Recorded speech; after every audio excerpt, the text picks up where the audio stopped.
When did Halloween begin? And its ancient origins go back to the old Celtic calendar. And the old Celtic tribes divided the year between a light half and a dark half. And Samhain, their ancient holiday, was a precursor to our Halloween.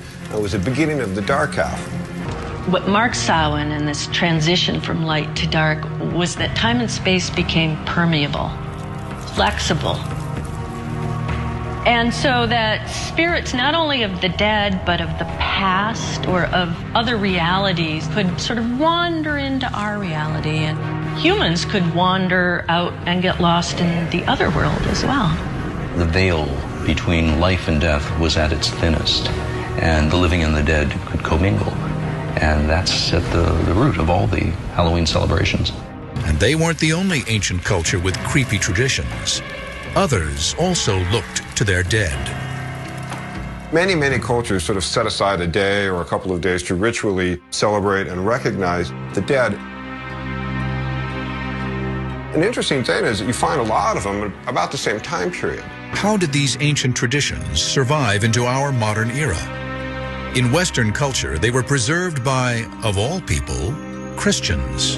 In a bizarre twist of history, as Christianity spread, it adopted and reimagined pagan folkways rather than try to stamp them out.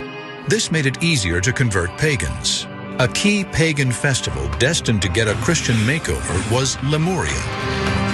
Of all the different days that they have in the Roman calendar to celebrate the dead, it was the spookiest. So on the Lemuria, what are called the larvae, the ghosts of the departed, would come up and haunt people. To quell the dead, pagan Romans poured milk onto their graves or offered them little cakes. But the church co-opted Lemuria in 609 AD, turning May 13th into All Saints' Day, a day to honor the most holy of dead Christians. It was an attempt to Christianize this very pagan festival, and yet at the same time what it did was it kept a lot of the same themes going. The Christianized version of Lemuria was such a success, they moved All Saints, or Hallows' Day, to November 1st, because Samhain fell on the night of October 31st. Before All Hallows' Day on November 1st, people started calling Samhain All Hallows' Evening, the evening before All Hallows' Day. This shortened into All Hallows' Even, and finally into Halloween. Well, the popularity of Halloween is part of the cultural acceptance of the images of evil. The fact that we think benignly of witchcraft, of death, of darkness, of terror and fear. It's become so much a part of popular culture that it's a time of gaiety and celebration. It's a fun time. Any kind of witchcraft or sorcery or occult activity will invite demons.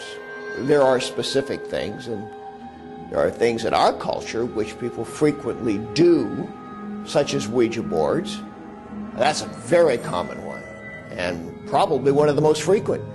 Tarot cards, visiting psychics, talking to the dead. Whatever violates the biblical injunctions against divination and seeking to know the unknown is a doorway to demons. My sister wants to throw a Halloween party for the children in our family, but I'm a Christian woman and want to continue to instill these values in my children and grandchild, so I don't let them participate in trick-or-treating or costumes. My family feels like I'm stopping my kids' fun. Will it be wrong to let them go to the party and buy them costumes and just don't let them trick-or-treat? Please help, because I don't want to see them upset. All right, Halloween is a festival for demonic spirits. The whole idea of trick-or-treating, the Druids would go to somebody's house and ask for money, and if they didn't get money, they'd kill one of their sheep. I mean, that was the trick, you know, so I mean, it was serious stuff. And it was also all this business about goblins and jack-o'-lanterns and all that, all comes out of demonic rituals of the Druids and the people who lived in England at that particular time.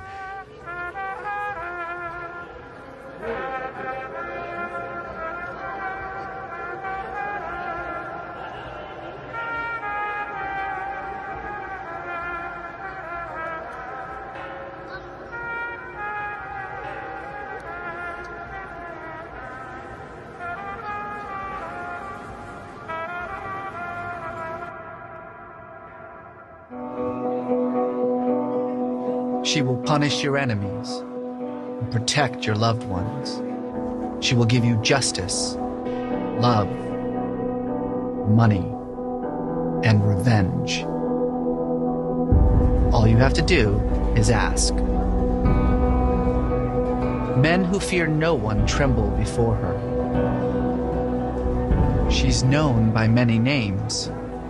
The Skinny Lady, Niña Blanca, the Holy Death, Santa Muerte, a cult for heretics and criminals.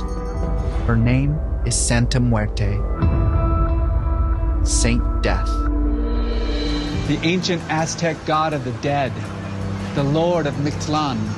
Mictlan is the lowest part of the underworld. Very important Aztec god. You can see with the skull imagery, very much like Santa Muerte. It's focused on concepts of death and the dying. In fact, there's evidence that there was some form of sacrifice, definitely some form of cannibalism that took place with his cult. Mexico is a country ravaged by crime and violence, much of it at the hands of drug cartels. But many believe that the corruption that allows these cartels to operate with near impunity reaches up to the highest levels of the police and the government. In 2014, 43 students from a rural teachers' college were on their way to an anti-government protest when their van was intercepted by the local police force. The police allegedly handed them over to a criminal cartel. None of the students were ever heard from again. There's an estimated 2 to 5 million devotees of Santa Muerte in Mexico. Initially embraced by criminals and narco-traffickers, it's now expanded to become one of the fastest-growing religions in the country. Mexican cartels and gangs are praying to her for protection from law enforcement.